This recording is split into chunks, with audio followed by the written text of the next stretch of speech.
I'm a little bit nervous. I'm a little bit excited. So, to me, it's like you're such a Wonder Woman, and such a goddess. And so that's the first question is, because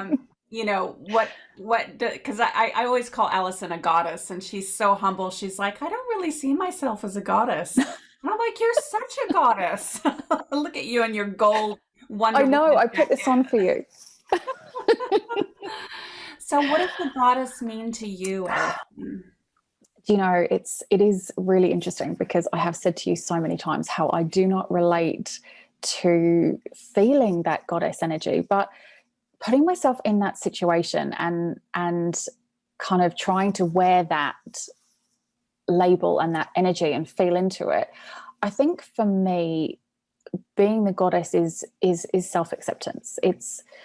It's stepping out as who you truly are and knowing that your flaws make you so beautiful, that your uniqueness, your quirks are just everything that needs to be celebrated because it's what sets you apart. And I think for me, that's probably what has happened over the years as I've had all of those challenges, like you were saying, 2 years ago, I wish I'd started working together. It's those challenges that we had over those 2 years that, and all the other years that got us to where we are, that got us to have more of that self-acceptance, more of that self-compassion, more of that, I guess, learning to love who we are, even though it's different, maybe even because it's different. And I think that I can resonate with. So being a goddess to me means knowing who I am, loving who I am, accepting who I am, and being the very best version I can be every day, knowing that every day I'm a little bit more of who I'm meant to be because of the life and the experience that I'm living. So yeah, I feel pretty good with that. Yeah, I love that. I think that sometimes as women, we feel like the goddess is something that is perfect or, Yes. you know, more than what we can actually manage. And in Mm-hmm. actual fact, the authenticity of the goddess, Mm-hmm. in my opinion, is authenticity, is that connection Mm-hmm. with love. And so I love that you bring that into the real, like how we really are, right? And the Yeah. human experience of it. Yeah. Yeah. I feel like that sits really, really well. That just makes sense to me because I think you're right. I think a lot of the time we perceive the goddess as something that's external, something that we aspire to, something that not is not necessarily tangible in this body, in this realm, in this life experience that we have. And it clearly is. I see it in other women, so allowing myself to see it in myself is a really beautiful thing. So thank you for persisting and pushing that goddess button. No worries. Yeah, it's been a good exploration. And this is it. We're always learning, right? We're always growing and evolving and seeing things differently. Um, yeah, and I love that about working with you and all my other clients. There's always something that I take away and learn as well at the same time. And, you know, that's the gift. Yeah, yeah. And so my next question, is the awakening. Like, what does the Mm. awakening mean to you? Oh goodness. Again, I think it's that moment for me, that moment of realization of the true power that we possess. That moment when all of a sudden you realize how much of everything you are and what is possible.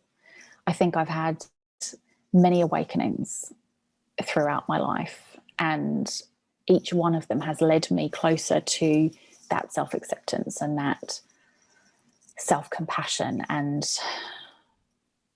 accepting and loving those flaws and being at one with my uniqueness and standing out in a crowd and being different. And with every experience and understanding of that, all of a sudden, I awaken a little bit more of who I am and what I'm meant to be, and a little bit more of a higher perspective, a little bit more of a curiosity, I guess, around what is possible, maybe some more playfulness around what I can take control of and have authority in and be, do, and experience. And I think that just breaks open another little layer, another little area to awaken, another little area of self-acceptance, of self-love, and the cycle continues. It's constant, it's always evolving, just as we are. And I think it's moments in time where we're just so alert to the change that we're creating. So to me, I think that is what awakening means. Yeah. And it might feel uncomfortable in the middle, but I think on the other side, it's probably all those moments that I feel really, really proud of, that really stand out, milestones. Yeah. Yeah. Beautiful, beautiful. And because you're a conscious creation business coach, for empaths in particular, I was hoping that you would talk a little bit about that, because, in your work, that's what you're doing, is empowering women to really step into their full potential. Yeah. And we need it, right? I think so many, I was an empath for so long. And I think, one of those things that awoke and connected me to that feeling of knowing who I was and allowing myself to accept what I wanted in the world, And it became really, really important for me for other women to have that experience, to not just suppress it. I think we suppress so much of our own desires when we are empathic, intuitive women, because we know the need in the world. And oftentimes everyone else's need is greater, and we always have this capacity to serve and support and love. And yet, at the same time,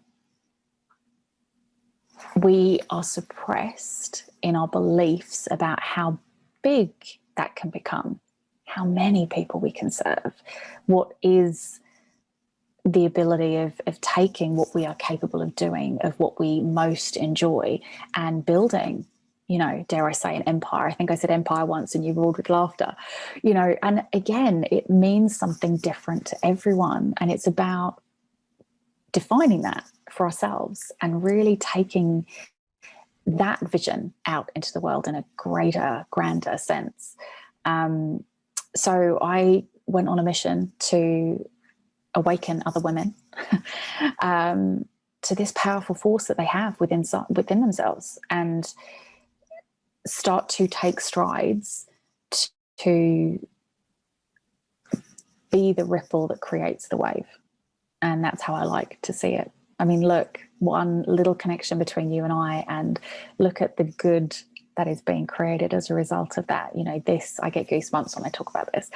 It creates a wave. It creates a wave that touches hundreds, thousands, hundreds of thousands, over a period of time. And that is just everything. Yeah. Yeah. Yeah. Really soul-fulfilling work, isn't it? When you can. Isn't it? Yeah. But think about the journey that we go on to unlock all of that stuff, to be able to help others do the same. It's not an easy feat to ask people to do the level of internalization and the level of practical stuff all at the same time. It's a big undertaking. It's life's work. It's not a short, sharp burst. It's sometimes that's the weight. It feels bigger than you, and that can be scary. So yeah, I love taking those visions and getting them out there and allowing them to expand and contract and work backwards to the here and now to be able to really create and manifest the lessons, the journey, the experiences, you know, and walk alongside these women as they take these great steps into becoming the goddess, their true, authentic, big, bold, brave selves. Yeah, definitely. Yeah. For me, I'm this very strong, stroppy, independent, kind of run with the wolves kind of warrior woman, where I've always felt like I didn't need anyone, that I can do it all myself. Yeah. And, and my dad taught me that as well. He was a very independent man as well. But working with you has really showed me how important it is to have someone by your side, to have someone holding you accountable. Some of the times that you've said, Schamet, da da da da da, and I've gone, oh my God, she's so right. Calling me out on my blind spots that I just don't, I would have never seen them if you hadn't brought that to my attention and my awareness. And so I now know how important it is to actually work with a business coach. So valuable. So, I wanted to see if you would talk a little bit more about that as well, the process and the journey of how you help women with their soul business. Yeah. That's such a lovely story, because I'm of the belief that even coaches need coaches. I really do, because none of us can see our own blind spots. We really need to look in that mirror and hear some things, and not just once, a few times, to be able to really process, to really understand, to interpret, and to work on that. And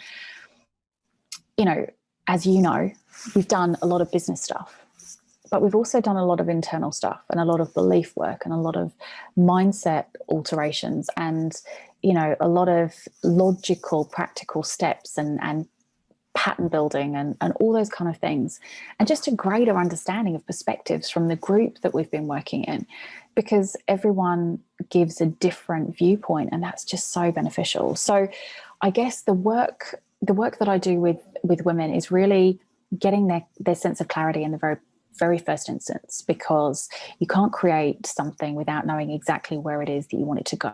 Now, that doesn't mean, in my opinion, that that's the end goal for all time, because I know that I've had many goals that I've set for myself, and when I achieve them, I know myself well enough to know now that once they're achieved, there's still something on the other side that I'm like, well, now I can do this and now I can do that.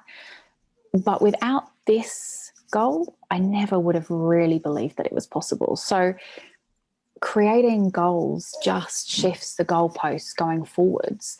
And I love getting that clarity around what is the goal that we strive for now? What is the goal that we're really working towards that's just enough of a stretch that we still know it's within our potential, within our possibility arena? And all of the feelings, the thoughts, the expectations that come up around that, so important to understand, so that we've got a baseline of where we're at, where we're going, and then we can start saying, well, what are the steps that we need to take